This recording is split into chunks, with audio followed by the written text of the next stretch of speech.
It's time to make the patriotic home on our Star-Spangled Beauty ladder quilt.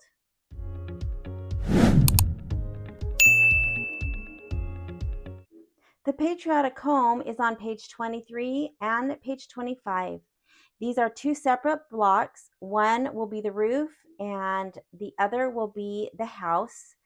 I will stitch them in one video because they will be put together to become a larger block. All of the fabrics have been fused with fusible interfacing on the back, and I have the batting.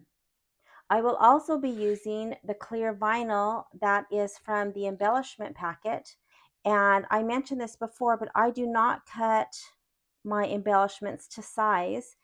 And this piece of vinyl will be used for 4 or 5 different parts of our quilt. But I will use what I need for the house and then put the rest back into the packet. So let's get stitching the patriotic home. I've opened Embroidery Essential software and I'm going to bring in the files for the patriotic home. I have opened my folder where I keep the files, and I will open the quilting bundle. And these blocks use the Stars 12 background. And the first part, which is the roof of the house, uses the 4x4 horizontal. So I will drag and drop that into the hoop. I will go back to the embroidery files folder and bring in the roof of the house. I will be stitching these files in the 5x7 hoop, and while I don't need to change the hoop size because I know that they will fit in my 5x7, I like to go ahead and change that. So I will come to the preferences, choose my 5x7 and select OK, and then I will come to the compass and select H. Now with this design, I am going to make the changes to the background quilting that I've done in the past, and I've done that either at my machine where I've skipped steps, or with the filler blocks, for example, is when I started using software to delete the steps that I don't use. And so Kimberbell has 5 steps to the background quilting. The first is the placement for the batting. The second is the tack down of the batting. The third is the placement for the fabric. The fourth is the tack down of the fabric, and then the background quilting. I do not run step 2, which is the tack down of the batting, because I cut my batting to this exact size, and running this step would not do anything. Step 3, which is the placement for the fabric, is a step that I choose not to run either. This is only 1/4 of an inch outside of the batting line, and our fabric from Kimberbell is cut much larger. And so I either skip these at my machine, or when I work in software, I delete them. However, again, using software and or making changes like I'm doing is completely optional. But I will select step 2, hold my shift key down and select step 3, and then I will hit delete on my keyboard. So now I have just the 3 steps that I choose to run with the Kimberbell quilting. The house will stay the same as far as all of the steps that I need to run. And so this block is done and I can save it. I will come to File, Save Stitch File As. I will add this to my combined files folder, and I will name my design and save it to that folder so I can add it to my USB. Now that I'm done with this block or this part of the house and I've saved it, I am going to select both of those designs and hit delete on my keyboard. Now I'm going to go back to my background quilting, go to Stars 12, and I need the 4x6 horizontal for the bottom of the house. So I will drag and drop that into the hoop. I will go back to the embroidery files and bring in the house. I will make the same changes to the background quilting. So I'm going to delete the second and third steps. And now this block is done. So I will come to File, Save Stitch File As, and I will name this, and again save it into my combined files folder and add it to my USB. I will select embroidery and my USB, and go to my combined files folder, and I'm going to choose the home one, which was the roof, and hit set. I need to change my hoop size. I have my 5x7. I will select OK. And I have my strip of muslin attached to my hoop as I've been doing. And so I have that going off the top or the back of my hoop. So I am going to select this design and move it down. So I will choose embroidery and then layout and move. And I'm just going to move that all the way down to the bottom and select OK. Now I always like to go to this minus plus.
I wanted to point out on this star, before I move to my last step, that you can see this big piece of thread.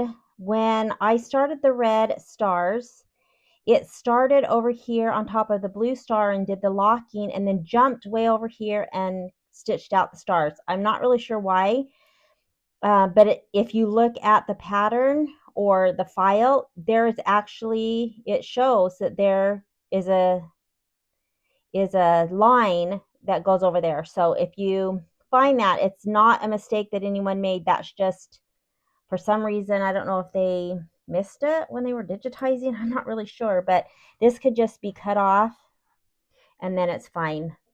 All right, so the last step is stitching the trimming guides, and I'm going to go ahead and do that. I'm just going to leave in the red thread. It just needs to be a color that you can see so that you can make sure to trim this block correctly. All right, let's do the last step. You can see these trimming guides are right along that basting or the tack down stitch of the fabric, and that's why normally I don't stitch these out.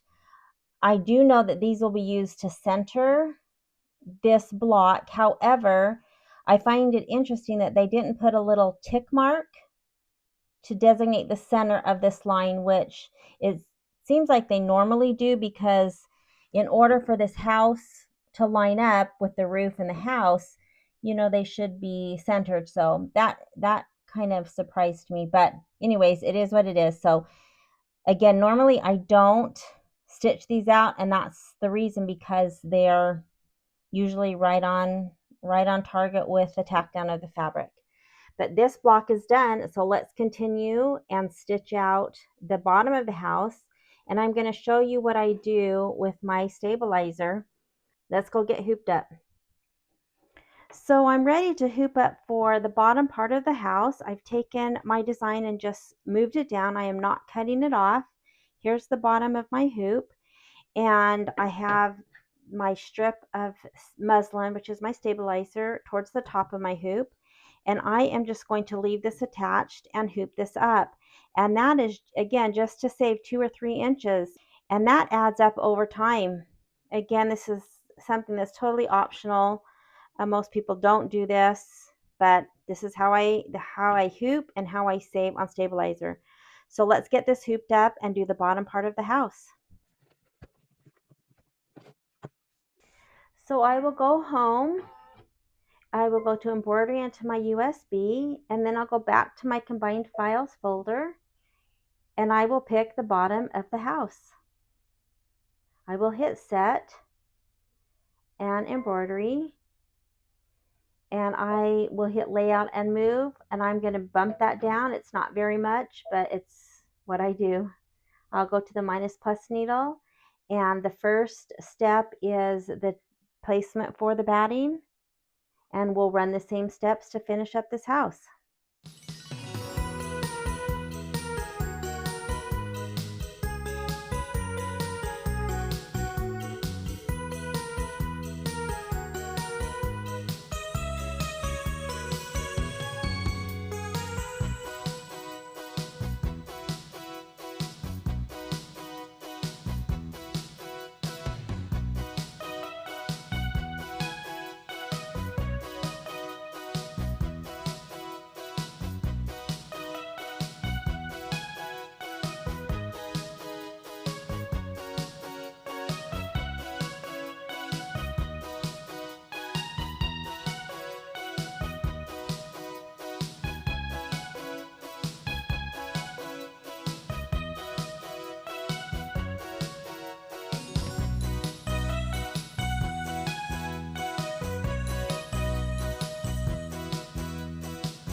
Now it's time to place the clear vinyl over the top of the windows. Again, I have my entire sheet, and in fact, I'm not even going to take it out of the plastic. I think that'll just keep it cleaner. So I'm just going to, I've ripped the sides of the plastic pouch, kind of sticks to it. I just ripped the sides so that I could pull the front and the back down out of the way. And I'm just going to place this corner over, just making sure that I have enough to trim later. This will be a raw edge applique, and so it will stitch it down, and then it won't have any additional stitches covering, you know, not like a satin stitch or anything, covering the edges of the vinyl. So I'm going to tape it down to hold, and then I will stitch down. And what I'm going to do after, the directions say to go ahead and, you know, trim. I am not going to trim it close yet. I like to do things that are raw edge applique out of the hoop if at all possible. So what I'm going to do when it's done stitching is just cut a little bit larger than I need to get the excess off. I'll finish the block, and then when I'm done and I take it out of the hoop, that's when I will go trim it nice and even. Again, not what the directions say, but that's how I'm going to do this vinyl.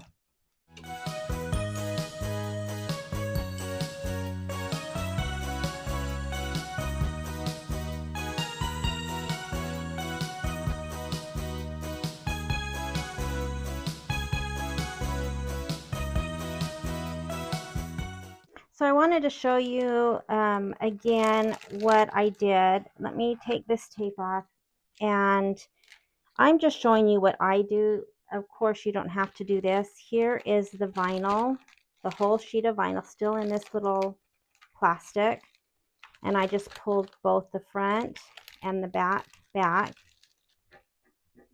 and then I will just cut loosely around it so that I can finish this block. And then I will cut it when I'm done and it's out of the hoop.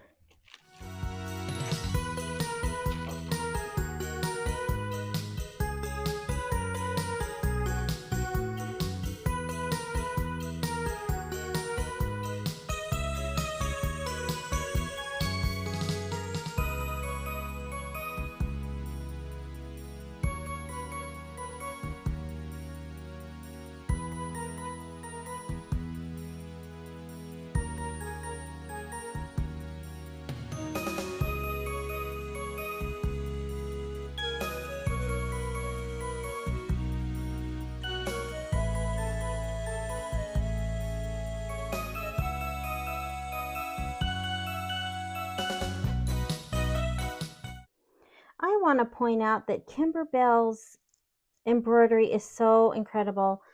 This could have easily, these scallops on the top of the house could have easily just been, you know, solid, more like the satin stitching. If you look at these are textured, they have circles, it looks like, you know, shading, and that's all just Swiss straight embroidery. I just love Kimberbell for all their details in their embroidery. Okay, let's get this out of the hoop. So I have these out of the hoop, and I am going to trim off the strip of muslin. Put that aside for another time. I'm going to give these blocks a quick press, and then we will get them cut to size. When you are pressing the house, make sure that if you press the top, that you cover the clear vinyl or it will melt. I pressed most of it from the back. I did come to the front with a pressing cloth. I just used an extra piece of muslin and pressed around, you know, the block a little bit, not really on top of this vinyl at all. I don't think, at least mine doesn't really need any pressing right here. I just pressed the outsides. So now I need to trim the vinyl since I didn't do that in the hoop. And again, I do it when I can, when it's a raw edge applique. When it's out of the hoop, I just find it's a lot easier. So this vinyl just needs to be cut close to the window. I'm going to cut it approximately to the outside of the satin stitching. So I will cut all that vinyl, and then we will be ready to trim these to size.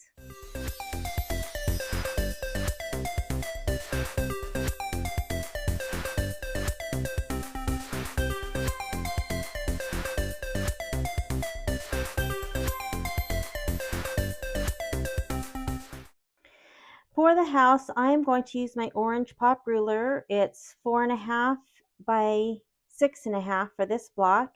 And this is the background quilting that does go in to the seam allowance. So I'm not going to take that muslin out.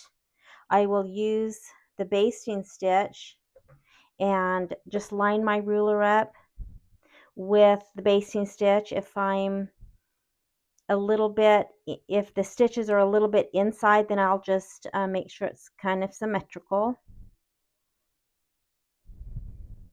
And then I can cut this.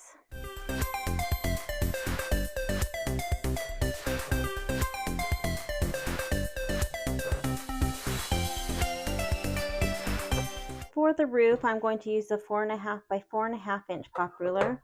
And I went ahead and marked the center of this trimming guide. Again, I'm kind of surprised they didn't mark or have the stitch in that, because they want you to center the orange pop ruler, which has, I'm not sure you can see it, but it has a little arrow right here that is the center. And so I marked it so that I could know where to line those arrows up. So I will center, and again, I'm not sure if you can really see my arrow. I will center on the stitching guide, which is again right on the tack down of the fabric. I will place my arrows in the middle of that stitching guide, and it looks good all the way around. So I will trim this.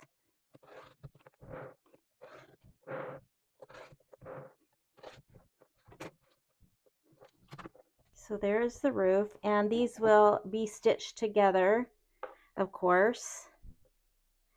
And I am just going to wait and stitch these together when I am putting together the section. But there's our cute little house.